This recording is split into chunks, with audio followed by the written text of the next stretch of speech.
Então, estamos aqui com a nossa segunda oficina preparatória para a nossa conferência intermunicipal do meio ambiente do Vale do Paranapanema. Eu sou Noeli Pires Bueno, sou coordenadora de projetos educacionais do CIVAP, membro da comissão organizadora dessa conferência intermunicipal. Hoje temos aqui a engenheira Jéssica Diniz, que também é gerente de projetos ambientais do CIVAP, para a nossa segunda oficina preparatória. Para darmos início, vou passar para a dona Ida Françoso, que é a nossa diretora executiva. Bem-vinda, dona Ida. Bom dia a todos, é uma alegria muito grande, né, estarmos nessa manhã com todos vocês, agradecer a presença de cada um, né, sou diretora aqui do CIVAP, o Consórcio de Municípios, e com grande alegria hoje fechamos aqui, nós estamos com 38 municípios, né, que fizeram adesão à nossa conferência, então acredito que será um resultado bastante interessante, né. Agradecer aqui a nossa engenheira Jéssica, e desejar sucesso aí na oficina, e uma boa oficina para todos. Muito obrigada. Bom dia, pessoal. Obrigada, dona Ida, obrigada, Noeli. Eu vou compartilhar aqui a apresentação, né, o slide, e já me apresento para quem ainda não me conhece, tá? A gente vai deixar, pessoal, as perguntas para o final, né? A Jéssica vai fazer a apresentação dela, ou se a Jéssica preferir também que interrompa, aí fica a seu critério. O que você acha melhor, Jéssica? Acho que no decorrer da oficina, se surgir dúvida, a gente pode administrar, né? Confirmem para mim se está aparecendo em tela cheia, por favor. Assim. Então, essa, né, como a Noeli já citou, é uma oficina preparatória para a primeira Conferência Intermunicipal do Meio Ambiente do Vale do Paranapanema, CIMAVAP, e aqui a gente vai tratar de estratégias para a redução das emissões de gases de efeito estufa no tratamento de resíduos. Então, para quem ainda não me conhece, né, aqui eu trago uma breve apresentação. Eu sou engenheira ambiental de segurança do trabalho, com formação também em gestão ambiental. Eu sou natural de São Paulo, né, na minha trajetória eu passei por empresas privadas, público, CIP, eu iniciei lá no IBDN, Instituto Brasileiro de Defesa da Natureza, em 2011, e lá a gente trabalhava bastante com gestão de resíduos em grandes feiras e eventos, como a Francal Calçados, que é muito conhecida na região, e como alternativas, né, a gente fazia parcerias com cooperativas de reciclagem, com artesãos, até com escola de samba, a gente tinha que usar a criatividade para reduzir aí o envio de resíduos para aterros. Daí eu me mudei para Cândido Mota em 2017, aqui na região eu tive passagens pela Nova América e pela usina Enersugar, e hoje estou aqui, recém-chegada ao CIVAP, né, como engenheira ambiental, gerente de projetos, para a gente poder continuar esse grande trabalho que o CIVAP tem aí. Então, eu acho bom a gente iniciar contextualizando com alguns dados importantes.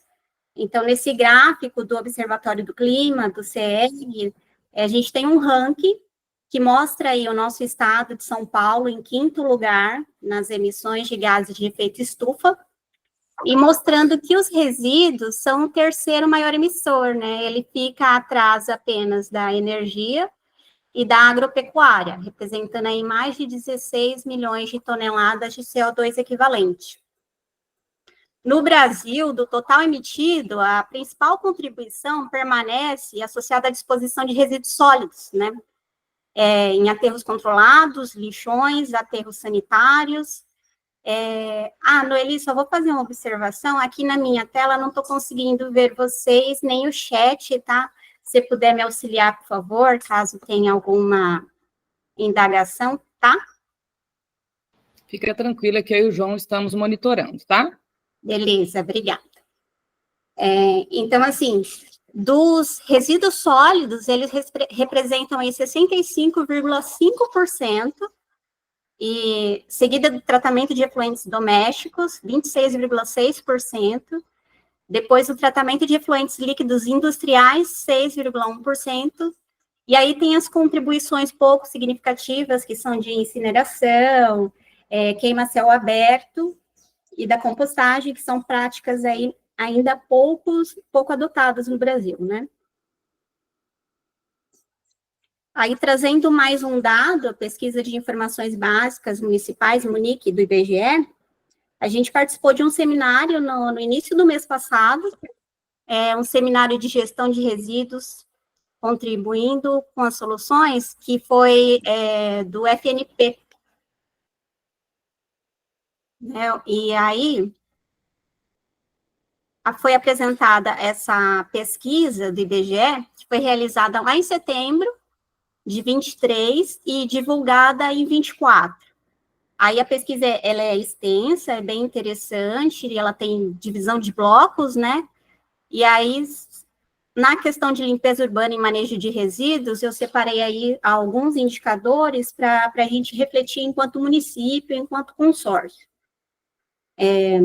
Eu destaquei aqui, por exemplo, que o Plano Municipal de Resíduos Sólidos, apenas 55,8 municípios têm,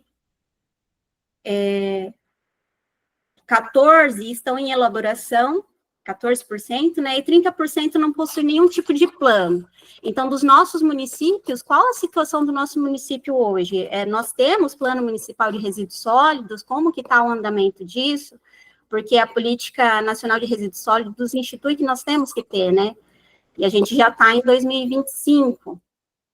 Em relação à logística reversa, também o dado é baixo, né? No Brasil inteiro, apenas 21,3% declaram que tem algum tipo de sistema de logística reversa. Em relação à coleta seletiva, 60,5% dos municípios declararam que tem algum sistema de coleta seletiva. Só que quando a gente traz esse dado para a nossa realidade, a gente percebe que não é efetiva, né? Porque ter coleta seletiva não garante que o resíduo é reciclado, né? Na Associação Brasileira de Resíduos de Meio Ambiente, a BREMA, em 2022, ela levantou que apenas 4% do resíduo gerado no Brasil foi reciclado. Então, esses outros 96%, eles foram para aterro, né? Então, aonde que a gente está falhando aí? Eu achei esse seminário super interessante, ele aconteceu lá dia 6 de dezembro, ele está disponível no site da Frente Nacional de Prefeitos e Prefeitas. Até se alguém tiver interesse, o link está disponível, eu posso enviar aqui para vocês. Lá foram discutidos vários temas, logística reversa, esses dados do IBGE. Falaram também em relação à lei de incentivo à reciclagem. Achei bem interessante.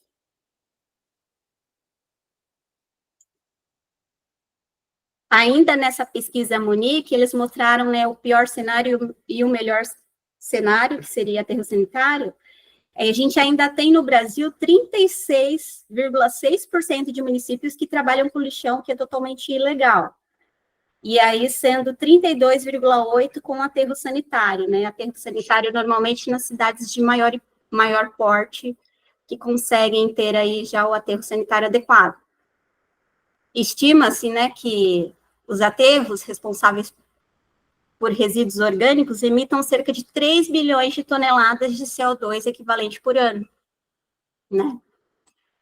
No SINIS, né, o Sistema Nacional de Informações sobre Saneamento, é possível acessar esses dados de manejo dos resíduos sólidos urbanos no Brasil, e ele está atualizado em 2022, né? Aí tem bastante gráfico interessante lá, também posso disponibilizar o link se vocês tiverem interesse.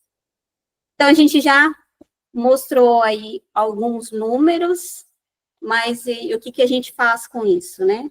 Quais são as estratégias, então, para reduzir a emissão de gases de efeito estufa em relação aos resíduos, principalmente resíduos sólidos, né? A gente precisa substituir o conceito de fim de vida da economia linear que tem hoje, né? Então, por novos fluxos circulares de reutilização, reciclagem. Então, a gente precisa implementar a coleta seletiva. Então, como órgão público, nos nossos prédios, primeiramente, incentivar a população a segregar o material. A gente precisa fazer parcerias com as cooperativas, promover a coleta porta a porta, em bairros, áreas comerciais, implementar pontos de entrega voluntária. Já existem cidades que têm casos de sucesso, né? Acredito que aqui com a gente deva ter alguém que possa também compartilhar com os demais o que está dando certo e onde que está a complicação para a gente pensar junto. Precisa otimizar de maneira geral a coleta desses resíduos, né? Porque hoje a gente sabe que a latinha de alumínio, por exemplo, ela é praticamente 100% reciclada. Já o vidro não, porque o vidro tem uma particularidade, tem um peso, tem uma fragilidade, né? Então, quando a gente faz qualquer tipo de coleta seletiva, qualquer trabalho onde a gente faça um ponto, né, de coleta, tem que estar preparado para receber todos os resíduos, né? Então, porque o vidro, por exemplo, se ele é misturado, ele perde valor agregado, né? E como eu citei anteriormente, às vezes a gente até tem a coleta seletiva, mas não está garantindo a reciclagem, por quê? A população, de repente, separa, mas ela deixa aquele material contaminado, e quando ele chega na cooperativa, ele perdeu valor agregado.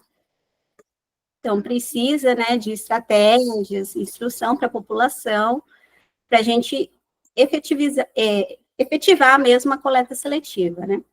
E utilizar uma combinação de políticas públicas, educação ambiental, incentivos financeiros e parcerias comunitárias, né? Aqui dá para a gente citar um exemplo, né, falando aí de reciclagem, a gente tem a questão de pneus, por exemplo, e aí na cidade de Assis, a gente conta com um ponto de coleta de pneus usados, da Recicla Assis, né, onde o material descartado, ele passa por um processo chamado de pirólise, que consiste basicamente na queima e derretimento da borracha, né, para fabricação de óleo combustível e negro de fumo, que aí não deixa de ser uma economia circular, né? Tudo bem até aqui, pessoal?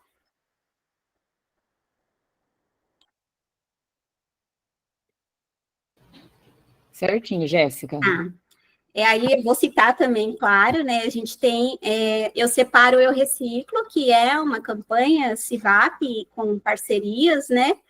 E a gente visa conscientizar a população sobre a importância da separação adequada do resíduo. Então, durante o ano, a gente pode fazer várias campanhas para, de fato, colocar a coleta seletiva aí para caminhar em todos os municípios.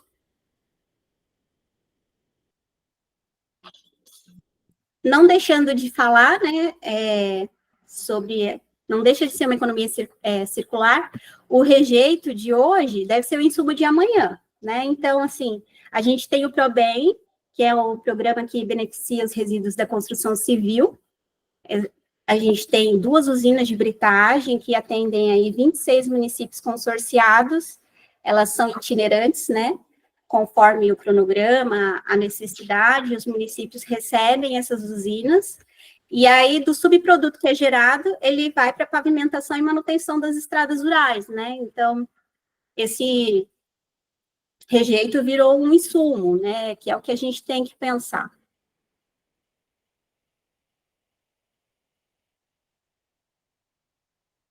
E outra questão que a gente não pode deixar de pensar é que o município precisa estar alinhado com a Política Nacional de Resíduos Sólidos, né, que exige a logística reversa. Então, mais uma estratégia aí para redução de gases de efeito estufa em relação ao resíduo é a logística reversa. Então, a gente precisa buscar parcerias, né, com empresas do setor privado, aquelas que produzem, por exemplo, bebidas, né, em garrafa, fabricante de refrigerantes, cervejas, aqui na região a gente tem. E, por exemplo, essa questão da garrafa que eu citei, né, do vidro, poderia ser uma parceria para garantir que elas retornem. A gente pode também, novamente, fazer pontos de entrega voluntária para a logística reversa com os parceiros, locais fixos que podem ser ecopontos, centros de coleta, onde o cidadão mesmo pode deixar ali o seu material, que pode ser uma lâmpada, pode ser uma garrafa, pode ser um eletrônico, bem identificados, né? E aí, para isso, a gente tem que fazer campanhas de conscientização, né? A implementação bem-sucedida da logística reversa também depende de um trabalho de educação ambiental. As pessoas precisam entender o porquê da logística reversa, por que é importante a gente deixar de extrair mais recursos naturais e utilizar aquilo que já está aqui no nosso meio, né? Então, o município pode organizar campanhas de conscientização para informar a população sobre essa importância da devolução dos materiais, e dá para fazer como distribuição de material informativo em escolas, praças, mercados, por meio de mídias digitais, dá para a gente fazer promoção de programas educativos, sobre o impacto ambiental do desperdício, a importância da reciclagem, incentivos para devolução, né, enquanto município, o que dá para a gente fazer, parcerias com essas empresas, eles podem fornecer descontos, né, em produtos ou serviços para quem retorna o material, e aí a parte de regulamentação local, né, exigências para as empresas, determinar que as empresas de bebidas, por exemplo, implementem a logística reversa dentro do município, pois exigências claras sobre o retorno das embalagens, definição de metas de reciclagem, estabelecer metas de devolução, com prazos, ações específicas para monitorar os resultados, né?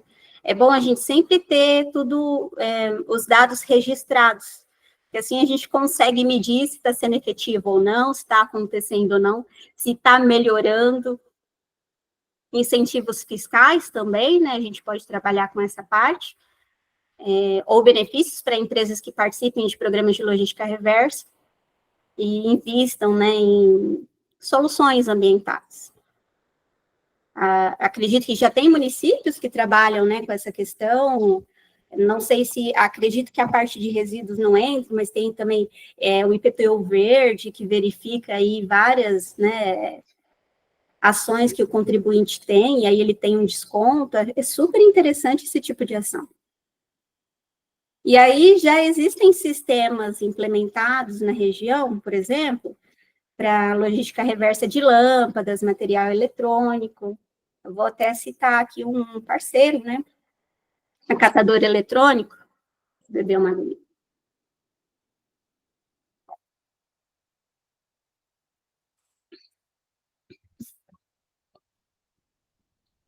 Então, a Catadora Eletrônico, ela realiza a coleta, né, de qualquer produto que funcionava à base de pilha, bateria ou eletricidade, né? Elas recebem não só o produto em si, mas as suas partes, os cabos, além de lâmpadas LED também. E aí esse material é coletado, consolidado até atingir um volume, né, economicamente viável para a realização da transferência, e acaba retornando aí para os fabricantes, né? Essa coleta, ela é realizada gratuitamente nas residências, eles buscam, quando se trata aí de um equipamento maior, uma geladeira, uma máquina de lavar, eles buscam, né, em qualquer município aqui da região, e todo o material, no final, ele retorna para os fabricantes, e tem aí certificado disso, né, para garantir a rastreabilidade. É um trabalho super interessante. E um trabalho que dá certo. Eu não sei, dos municípios, vou até perguntar, né, dos municípios que estão aqui, vocês tinham ciência, conhecem, vocês têm no município de vocês logística reversa, como que está funcionando?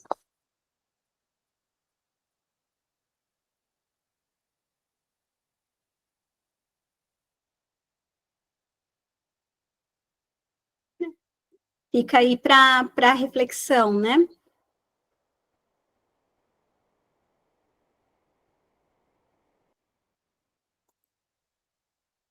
Então, assim, Nós já falamos da reciclagem, e agora a gente não pode esquecer também, né, do resíduo orgânico, que acaba indo junto com o rejeito para o aterro, ou que não deveria, né, porque esse composto gerado, ele pode ser usado na agricultura, reduzindo aí a dependência de fertilizantes químicos, né, então a gente pode trabalhar com compostagem doméstica, comunitária, centralizada, né, e o município pode ajudar de que forma? Fornecer kits de compostagem, pode criar centros comunitários de compostagem, onde os moradores podem aprender a transformar o resíduo em orgânico adubo, né? Ele pode ter esse kit na casa dele, como a gente pode, de repente, pensar em grandes centros que tem essas hortas comunitárias, de repente, ele vai lá, leva o resíduo dele e volta com uma verdura, né, como um incentivo, são alternativas que a gente pode trabalhar. E também pode pensar em incentivos para empresas sustentáveis, né? Oferecer incentivo fiscal para as empresas que adotem práticas de redução de resíduos e responsabilidade ambiental.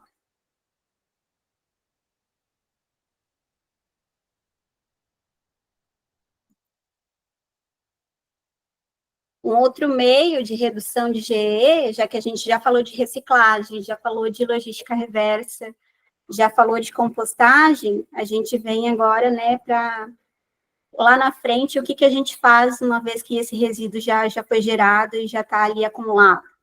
A gente pode implantar sistemas de captura de biogás nos aterros, né, hoje em dia já existem, mas precisa ser maior em larga escala, né?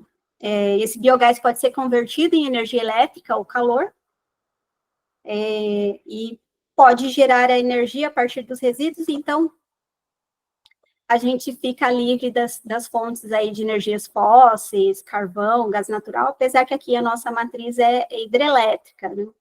Mas a gente precisa sempre pensar em novas alternativas. E pensando em novas alternativas, a gente tem novas tecnologias que estão surgindo, né, de recuperação energética.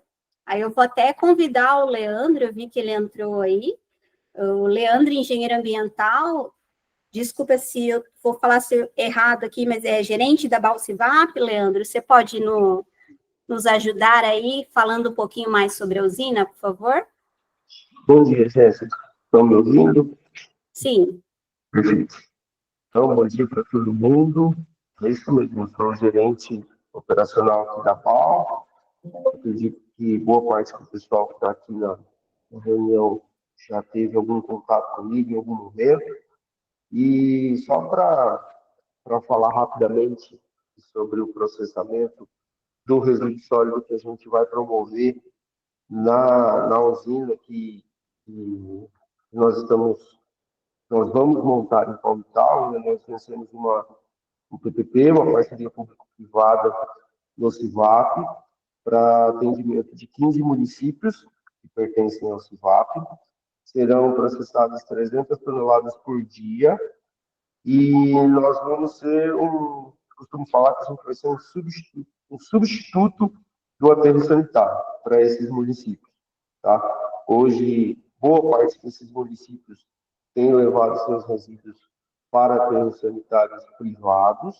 Alguns ainda têm seus aterros em vala próprios, mas a vida útil deles é bem curta já, né? Já está todo mundo sofrendo bastante com a questão da destinação.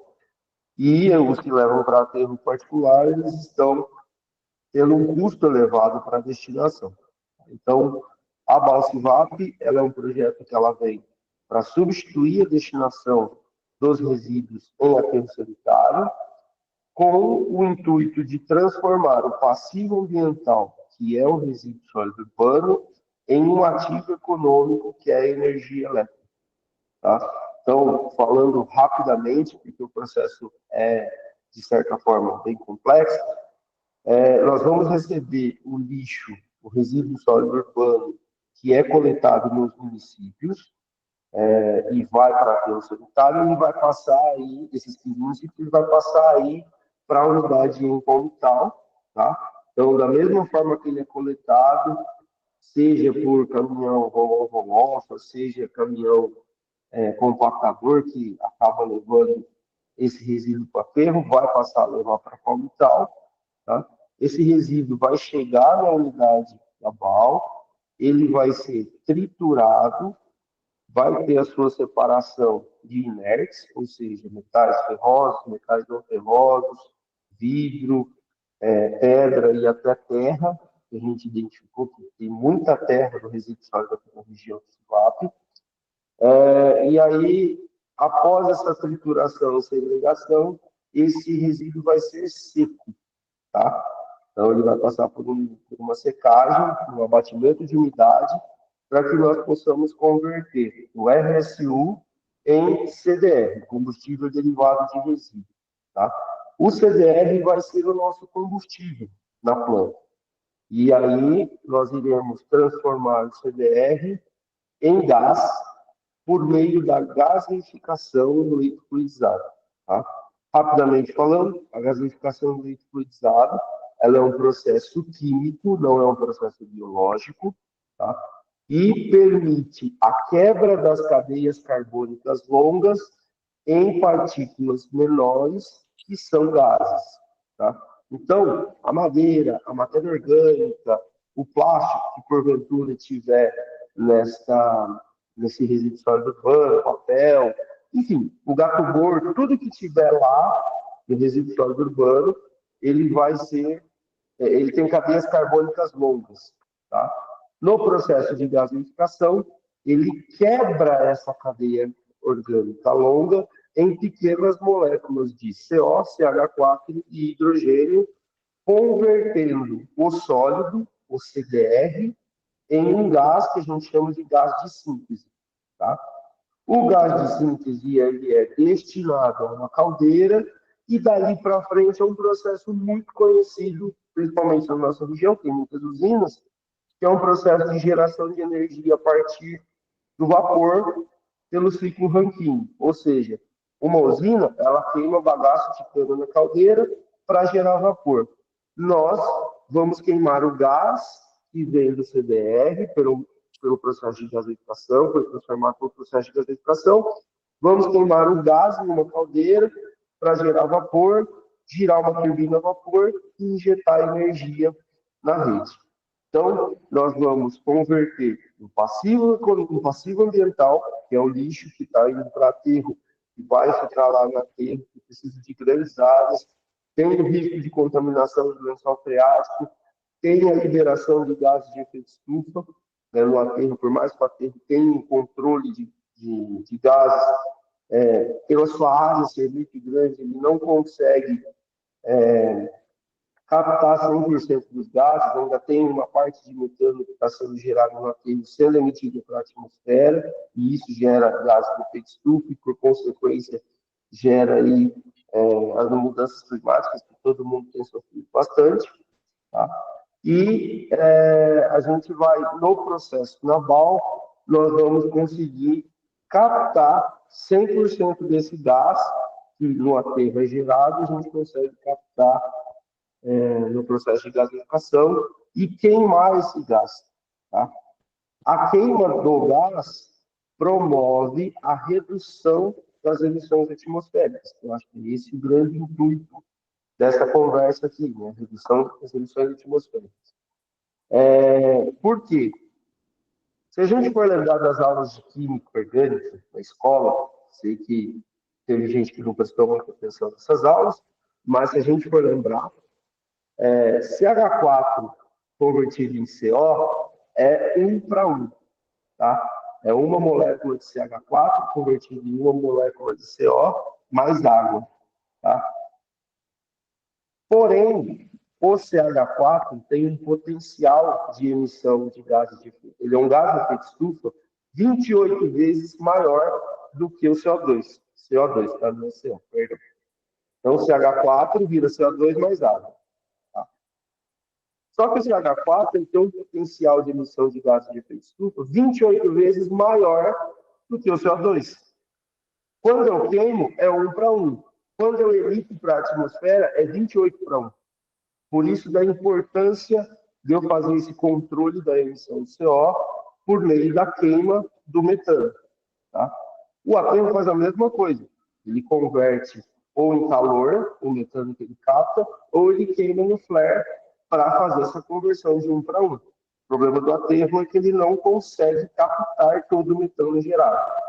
Como a gente está num ambiente fechado, industrial, a gente consegue fazer essa captação e, portanto, reduzir drasticamente aí os gases de efeito estufa emitidos pelo resíduo sólido urbano. Tá?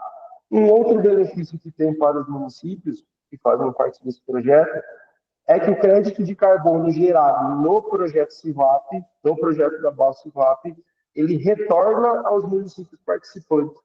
Tá? Então, todo o crédito que a gente gerar no projeto da BAL CIVAP, ele retorna financeiramente para o CIVAP, ele retorna como crédito de carbono para o CIVAP pode vender esse crédito de carbono e investir em projetos ambientais dos municípios que participam do projeto.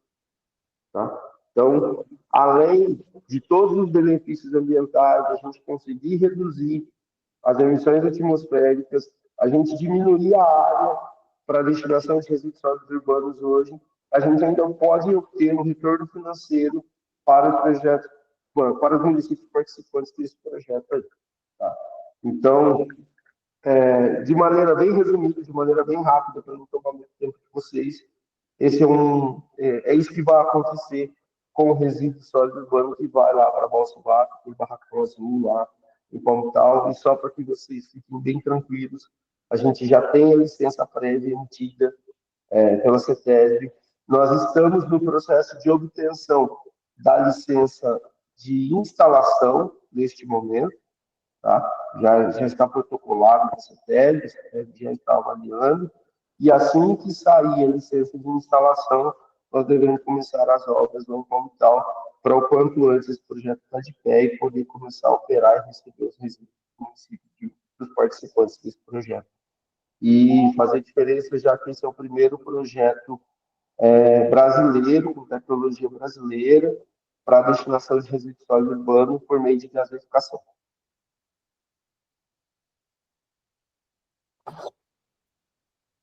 Obrigada, Leandro.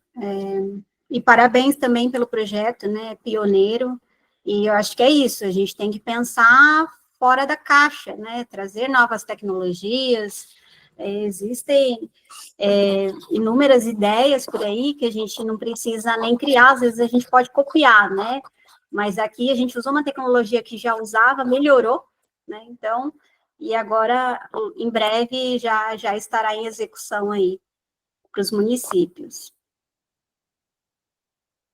Então, vamos seguir aqui. Uma vez que a gente já pensou, né, então, em transformar esses resíduos em biocombustíveis, por que não utilizar, então, as frotas sustentáveis também, né, e dar preferências a biocombustíveis, né, que são aqueles resíduos sólidos que foram transformados e hoje são óleos usados ou resíduos orgânicos que são transformados em biocombustíveis. E até para a aquisição desses veículos, de repente o município está pensando, mas o investimento é muito alto para comprar um caminhão elétrico, para utilizar um caminhão aí por biometano. A gente tem também como recorrer às licitações consorciadas, é uma alternativa, né? Então, o CIVAP realiza licitações de forma consorciada para atender as várias demandas dos municípios, né? Quando 2 ou mais municípios têm a mesma demanda, a gente já consegue aí fazer uma licitação. Aqui eu coloquei só alguns exemplos, né, mas são diversos os tipos, né, mas a gente pode fazer licitação consorciada de veículo, de massa asfáltica, cartão manutenção, equipamentos, serviços especializados, material de limpeza, material de escritório, luminárias de LED. Então, vamos pensar, a gente vai fazer um ponto de coleta, aí vários municípios querem fazer um ecoponto, mas precisa comprar uma estrutura, fazer uma estrutura, a gente pode recorrer à licitação consorciada, né? Por isso que é importante essa integração dos municípios, cada um mostrar a sua necessidade, às vezes a necessidade de um é a mesma do outro, e a gente juntar todos esses e fazer uma demanda só, né?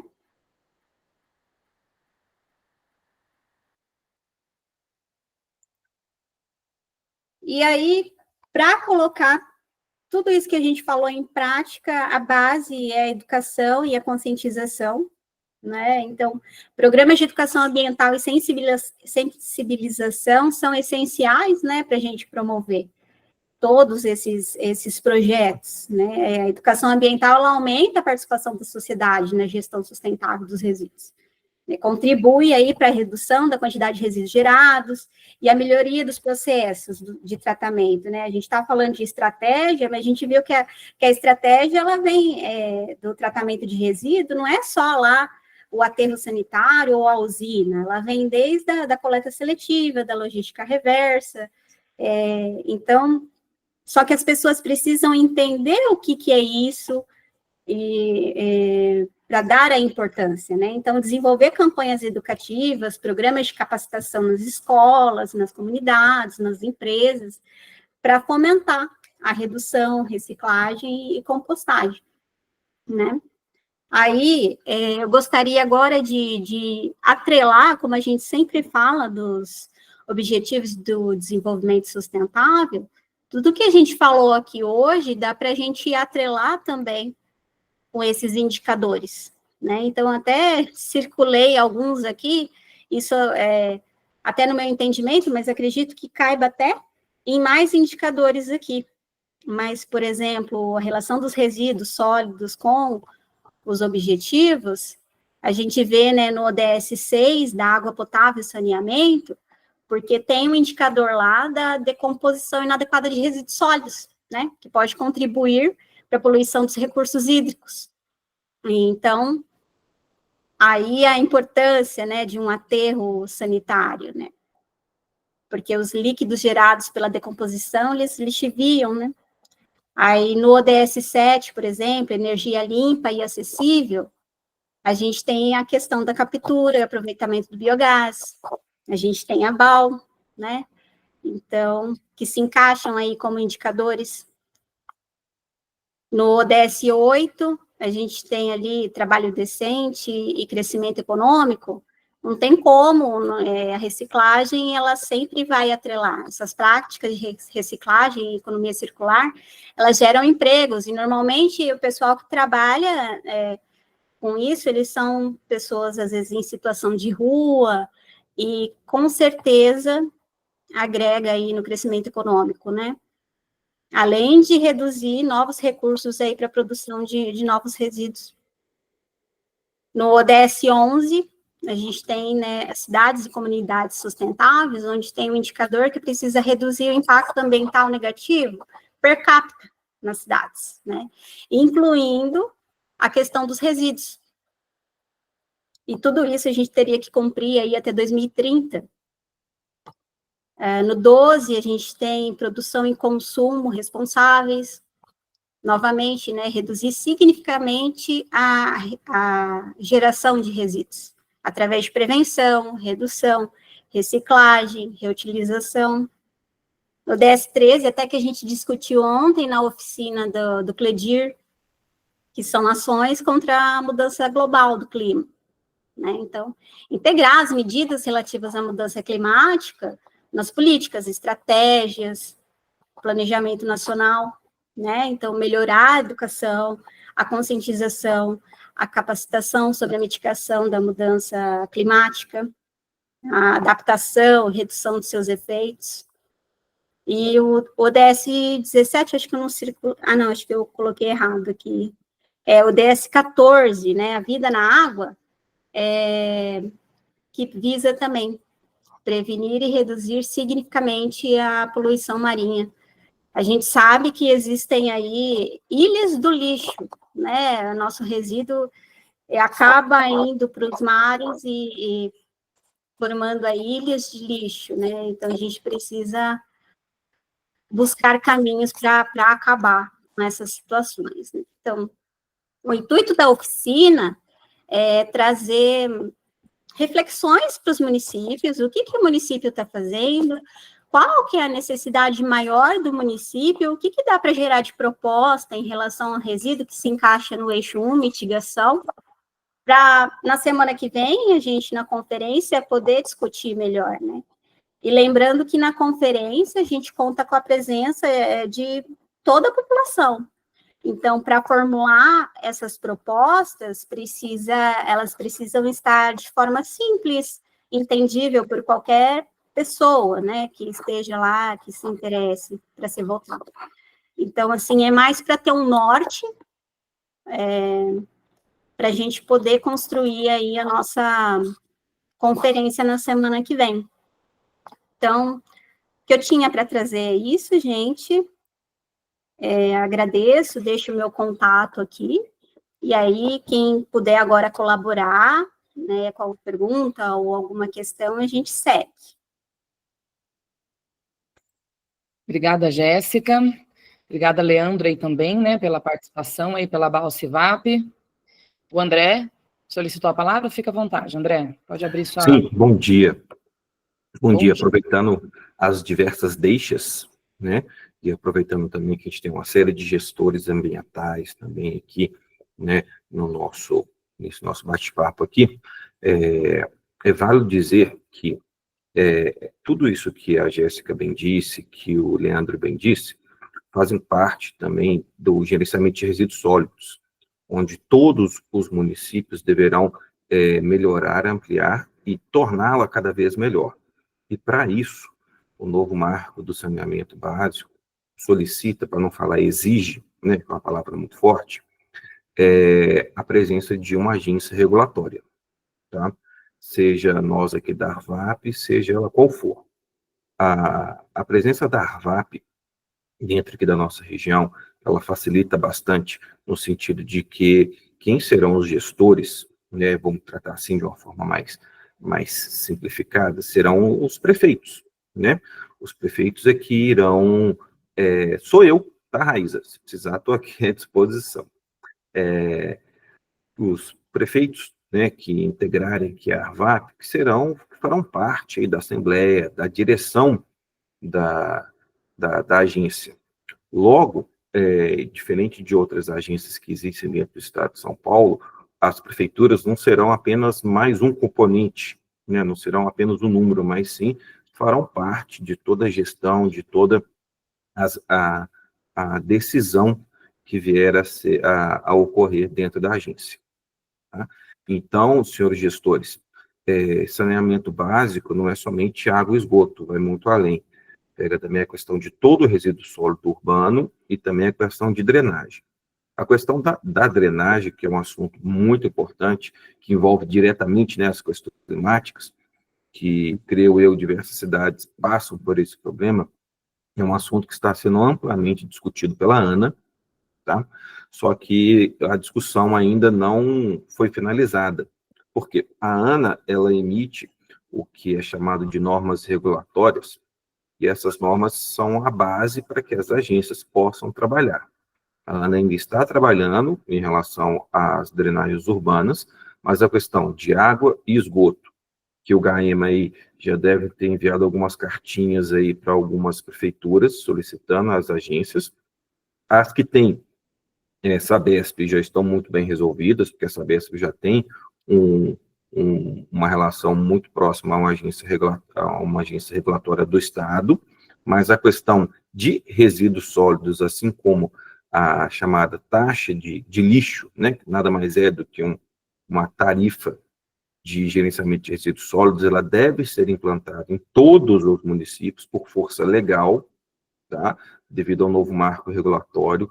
Então, não tem como fugir, tá, mas eu não trato como taxa, mas sim como uma tarifa. Ela tem diversas metodologias para a sua aplicação, onde a aplicação a gente tem que levar em consideração a municipalidade, tem que levar em consideração as características do município, não é assim, não valor fixo, vão cobrar R$100 de cada um, não é assim que as coisas funcionam, tá? Tudo será muito bem discutido, muito bem tratado, com gestores, por isso que eu, reenfatizando, a ARVAP, diferente aí das agências que nós temos aqui muito próximas de nós, não tratará os municípios como número, mas sim como participante, mas sim como ator, tá, ativo dos processos de decisão e da melhor, sempre focando na melhor gestão, no melhor tratamento, porque saneamento básico bem feito gera-se e torna-se economia para o município, tá? Quem precisar, eu estou aqui à disposição, tá? Eu estou nos dois grupos aqui que a gente está tratando, meu telefone está à disposição, meu contato está à disposição também, para quem tiver algumas dúvidas relacionadas tanto à gestão de água e esgoto, quanto de resíduos sólidos. Mas fica esse alerta, tá? Um alerta muito importante também, só para poder finalizar minha conversa aqui. Quem tem agência regulatória de água e esgoto, obviamente, aqueles que são tratados pela Sabesp, estão ok com relação a isso.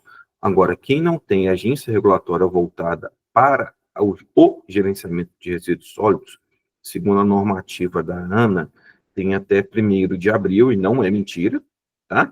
Tem até 1º de abril para poder apontar para a ANA quem será a agência regulatória, tá? Relacionada a gerenciamento de resíduos sólidos. Ah, André, mas eu posso ter 2 agências? Pode. Só que uma vai cuidar de um setor e a outra vai cuidar de outro setor. Tá? Eu posso ter uma para as 2 coisas? Eu posso ter uma para as 4 coisas? Pode. A Arvap pode cuidar das 4 coisas, mas quem já tem essa DESP, né, tem contrato, tem acordos, que não vale a pena mexer nisso, mas a gente pode conversar com relação à gestão de resíduos sólidos. Ok? Obrigado aí pela palavra, eu estou aqui à disposição de vocês. Obrigada, André. A Raíza pediu aqui o contato da gerência da Arvap, coloquei aqui no grupo, no chat, tá? O contato aqui, diretamente Excelente, com o André, obrigado. que é o gerente, enquanto você falava aí, E o André. nosso 0800 também, tá? 0800 020 0010. Coloca Também por está à gentileza aqui no disposição. chat também, André. Tá. Esse 0800, ele é mais focado para a nossa ouvidoria, mas também está à disposição de todos. Esse 6719 tem o WhatsApp também, tá? Então, a gente está aqui à disposição de vocês aí no que a gente puder ajudar. Mais alguém com alguma colocação? Porque a gente está chegando na finalização da nossa oficina de hoje. Se alguém tiver mais alguma pergunta, alguma colocação, fique à vontade. Não? Eu queria. Oi, gente, bom dia, tudo bem? Bom dia, tudo bem, Ana? Bom dia. Oi, Noeli, nem falei oi para você Prazer ontem, que revê-la, acho que viu? foi meio Eu corrido. vi você por aqui ontem também, muito bom. Tá bom. Uma saudação aí para todos.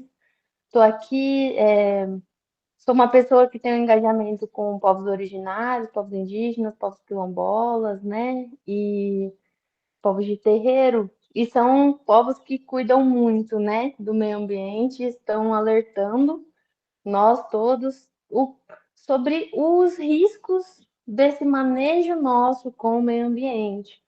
E aí, escutando a Jéssica falando sobre os objetivos do ODS, eu queria pensar, é uma pergunta assim, né, Jéssica? O que seria uma proposta que a gente poderia pensar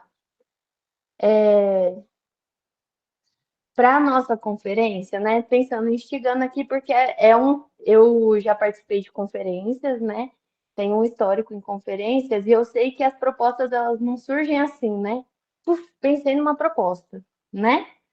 Então, por isso que eu vou já perguntar sobre como que a gente poderia construir uma proposta, por exemplo, para que a gente compreendesse como lidar com os efeitos devastadores da monocultura, por exemplo, porque nós vamos ter uma previsão, né? Nós já temos um diagnóstico de desertificação da nossa região, graças à cana, né? Principalmente à soja. Então, eu fico pensando que tipo de proposta que a gente poderia entrar em diálogo, porque é isso, eu entendo que a gente vai seguir uma produção, né? Mas que não dá para ser essa produção extremista, que você devasta hectares e hectares de florestas e rios, né? E o que será que a gente poderia fazer para entrar em diálogo mesmo e conseguir uma restauração da nossa floresta para que a gente não chegue nesse período desértico que a gente está caminhando, né? A gente está quase chegando nele, né? Então, pensar mesmo, eu tô muito preocupada com a nossa situação. Eu acredito que a nossa região ela vai ficar inabitável daqui poucos tempos, assim, né? Poucos anos. Então, infelizmente, a gente precisa rever as nossas. Infelizmente não, né? Felizmente, que a vida é feita de mudanças. Então, gostaria de perguntar, assim, só para aproveitar esse momento que a gente tem nessa oficina preparatória, para talvez a gente ir pensando junto algumas propostas. Que perguntem, Ana. Mexer aí com a produção é complicado, mas assim, a gente precisa atrelar legislação, né, para as usinas, de modo que elas tenham um compromisso de reflorestamento. Eu acredito que já tenha trabalhos disso, né, mas, como você disse, não é algo que a gente constrói agora, a gente precisa de um histórico, o que a gente pode recorrer, né, para a gente mitigar esse crescimento. Hoje em dia já tem aí uma grande área de cultura e vai crescer mais, né? Como que a gente freia isso? É uma boa pergunta. Eu confesso até que você me pegou aí, que a gente estava mais focado na relação dos resíduos. Até se o Leandro tiver aí alguma contribuição. Ana, como você fez a pergunta colocando aí a questão da conferência, né? Porque eu sei que você está preocupada com a questão do que vai sair de proposta na nossa conferência intermunicipal, e eu acho que o objetivo de todos aqui é esse mesmo, né? Apesar do tema que a gente está tratando, né, Jéssica, não é especificamente isso, mas assim, para a questão da conferência em si, nós temos 5 eixos temáticos. Toda essa temática da conferência, ela está voltada para os desafios climáticos e seus desdobramentos ecológicos, certo? Então, esse é o tema macro. Esse tema macro da nossa conferência intermunicipal, que na verdade é a preparatória para a 5ª Conferência Nacional, né? Então tudo isso já foi discutido em nível federal, vai ser discutido agora em nível estadual e está sendo discutido em nível municipal e intermunicipal, no nosso caso aqui, que estamos seguindo juntos, de mãos dadas, para, em regime de colaboração, a gente colaborar um município colaborar com o outro, para a gente unir as forças, para a gente ter realmente esse olhar. Dentro dessas temáticas macro, a gente teve a estratégia, né? O governo teve a estratégia de dividir essa temática em 5 eixos, né? O eixo 1, ele trata dessa questão que você trouxe aqui, que é o quê? O eixo 1 é a mitigação. Então, ele fala redução de emissores de setores da agricultura, energia, indústria, transporte, floresta, entre outros. Então, dentro de tudo que a gente vai ver nos 5 eixos, porque a conferência ela não pode fugir dos eixos, e nem as propostas podem fugir dos eixos. Esse primeiro eixo, vamos ter a participação muito efetiva da APROA, né, que é a Associação de Produtores Rurais Orgânicos aqui da nossa região, e que também é uma das entidades que está envolvida aqui na coordenação e na realização dessa primeira conferência.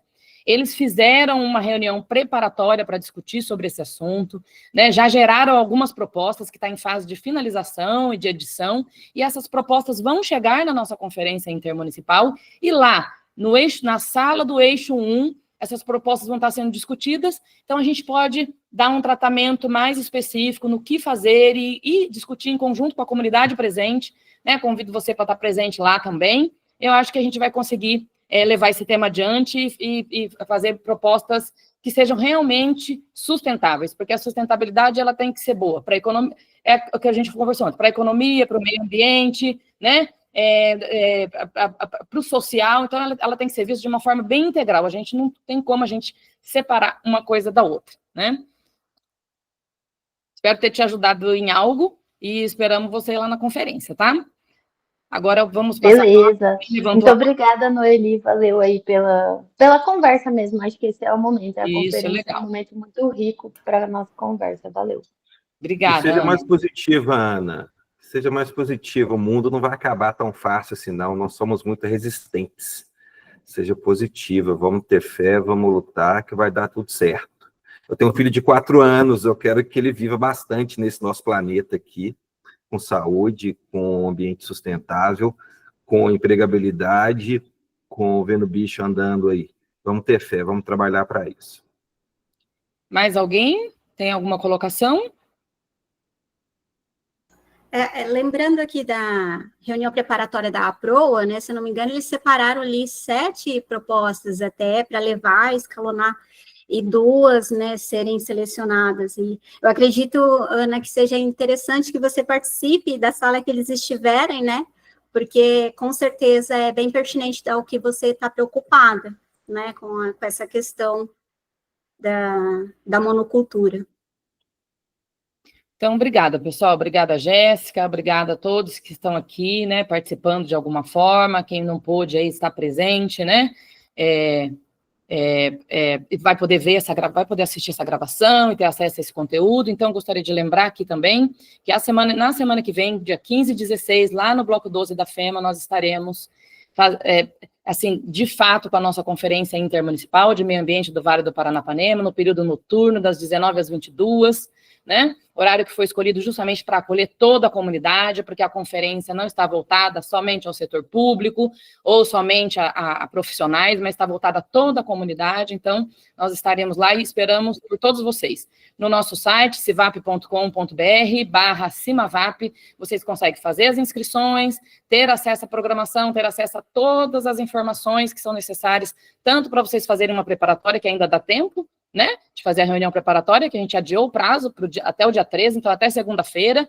Eu sei que de segunda-feira já vai acontecer uma preparatória na Câmara Municipal de Assis, então fiquem atentos aí à agenda. Muito obrigada a todos aqui presentes, obrigada, Jéssica, mais uma vez. Deixo aqui um abraço da dona Ida, que não pôde voltar aqui para o encerramento, e nos vemos na conferência, pessoal. Até lá. Obrigada, Noeli, obrigada, pessoal. Tchau, tchau. Tchau.